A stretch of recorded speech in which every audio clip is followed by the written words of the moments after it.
Hello and welcome. ഞാൻ ഇന്ന് ഡ്രോസോഫിലയുടെ anterior posterior axis സ്പെസിഫിക്കേഷനെ കുറിച്ചാണ് സംസാരിക്കുന്നത്. കഴിഞ്ഞ ക്ലാസ്സിൽ തന്നെ നമ്മൾ ഡ്രോസോഫിലയുടെ ഡെവലപ്മെൻറ്റൽ ബയോളജി നമ്മൾ സംസാരിച്ച് തുടങ്ങിയതാണ്.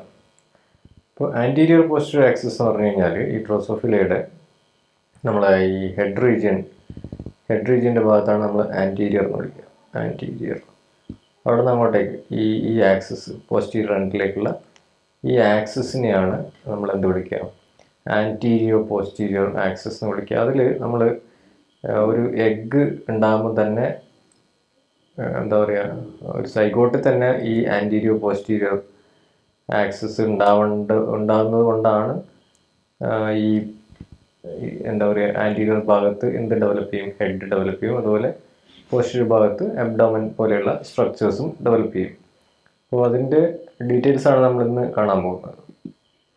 അപ്പോൾ പ്രധാനമായിട്ടും ഡ്രോസോഫിലയുടെ ബോഡിയിൽ ഹെഡ്, തൊറാക്സ്, അബ്ഡോമൻ എന്നുള്ള ഭാഗങ്ങളാണ് ഉണ്ടാവുക. നിങ്ങൾക്ക് ഒരുപക്ഷെ അറിയായിരിക്കും. ഹെഡ്, മിഡിൽ പാർട്ടിന് തൊറാക്സ്, പിന്നെ അബ്ഡോമൻ ലാർജർ പാർട്ടാണ് അബ്ഡോമൻ എന്ന് വിളിക്കുന്നത്. അപ്പോൾ ഇതിൻ്റെ ഓരോന്നിൻ്റെയും ഡെവലപ്മെൻറ്റ് ഇനീഷ്യലി തന്നെ ചില ജീനുകളുമായിട്ടൊക്കെ ബന്ധപ്പെട്ടിരിക്കുകയാണ്. അതിൻ്റെ ഡീറ്റെയിൽസിലേക്കാണ് നമ്മൾ പോകുന്നത്.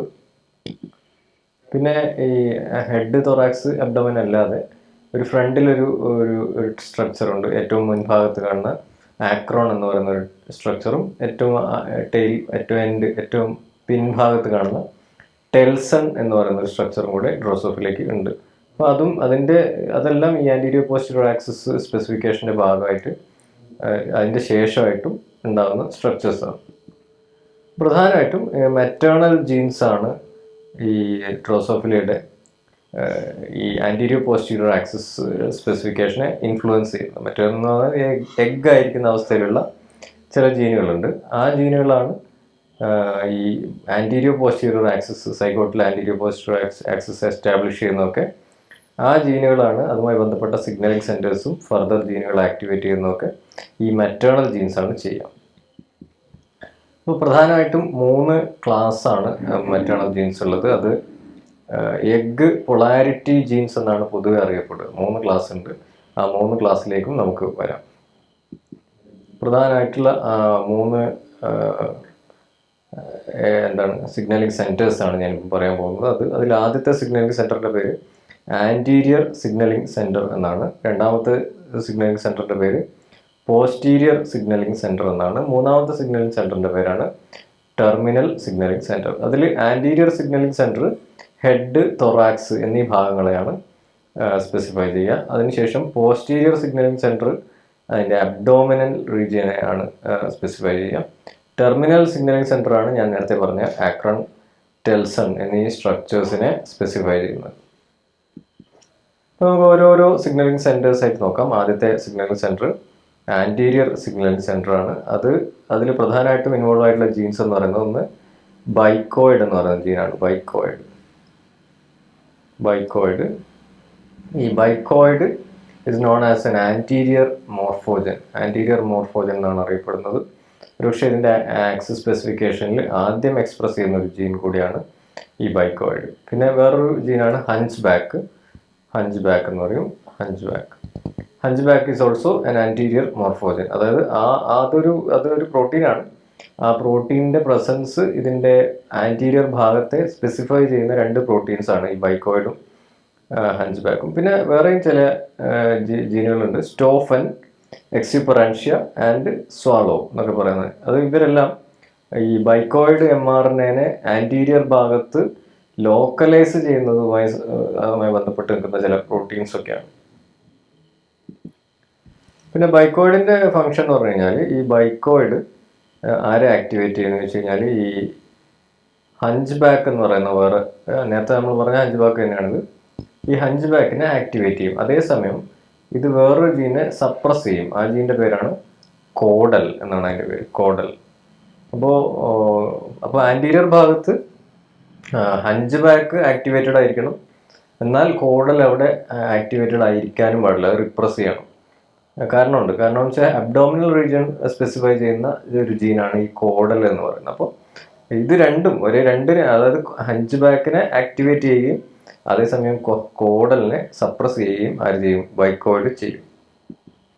പിന്നെ നമുക്ക് പോസ്റ്റീരിയർ സിഗ്നലിംഗ് സെൻറ്റർ നോക്കാം. പോസ്റ്റീരിയർ സിഗ്നലിംഗ് സെൻറ്ററിൽ പ്രധാനമായിട്ടും നാനോസ്, ഓസ്കാർ, സ്റ്റോഫൻ, പ്യുമേലിയോ, ട്യൂഡർ, വാസ, വാലിയോസ് ഇങ്ങനെയൊക്കെയുള്ള ജീനുകളാണുള്ളത്. ഇതിൽ പ്രധാനമായിട്ടും നാനോസ് എന്ന് പറയുന്ന ജീനാണ് വരുന്നത്. പ്രധാന ജീന് നാനോസ് ആണ്.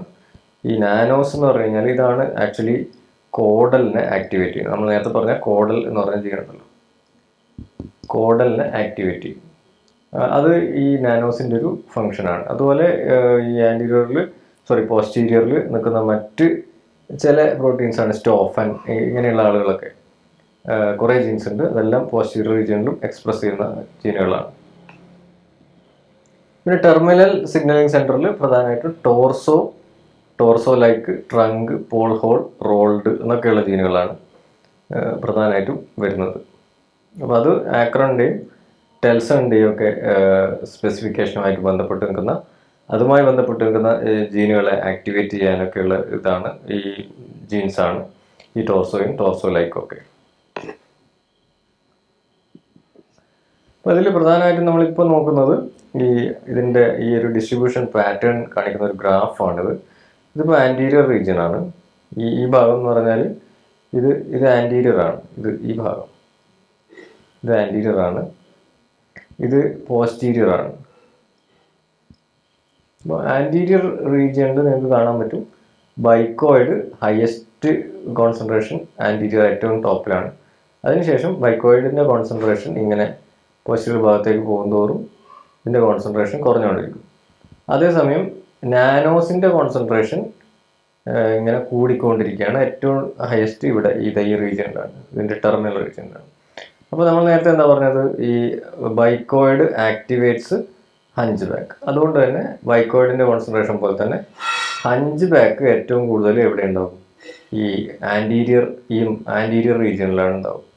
അതേസമയം നേരെ തിരിച്ച് ബൈക്കോയിഡ് ആരെ സപ്രസ് ചെയ്യുമെന്ന് പറഞ്ഞു, കോഡലിനെ സപ്രസ് ചെയ്യും. അതുകൊണ്ട് തന്നെ കോഡലിൻ്റെ കോൺസെൻട്രേഷൻ ഈ ആൻറ്റീരിയർ പാർട്ടിൽ വളരെ കുറവായിരിക്കും. അതേസമയം ബൈക്കോയിഡ് എവിടെയില്ല, പോസ്റ്റീരിയറിലില്ല. അതുകൊണ്ട് അവിടെ കോഡൽ നന്നായിട്ട് എക്സ്പ്രസ് ചെയ്യും. അപ്പോൾ അബ്ഡോമിനൽ റീജിയനിൽ അല്ലെ പോസ്റ്റീരിയർ ഭാഗത്ത് ആണ് കോഡൽ കൂടുതലായിട്ട് എക്സ്പ്രസ് ചെയ്യുന്നത്. അത് നാനോസിൻ്റെ ഇൻഫ്ലുവൻസ് കൊണ്ടാണ്. നാനോസ് ഏറ്റവും കൂടുതൽ എക്സ്പ്രസ് ചെയ്യുന്നത്, ഇതിനെ ആക്ടിവേറ്റ് ചെയ്യുന്നത്, കോഡലിനെ ആക്ടിവേറ്റ് ചെയ്യുന്നത് നാനോസാണ്. അപ്പോൾ ഇതൊക്കെയാണ് നമുക്ക് ഈ ആൻറ്റീരിയർ പോസ്റ്റീരിയർ ആക്സിസിൻ്റെ സ്പെസിഫിക്കേഷനെ കുറിച്ച് പറയാനുള്ളത്. സ്പെസിഫിക്കേഷന് ശേഷം ഇനി ഒരുപാട് പ്രോസസ്സുകൾ നടക്കാനുണ്ട്.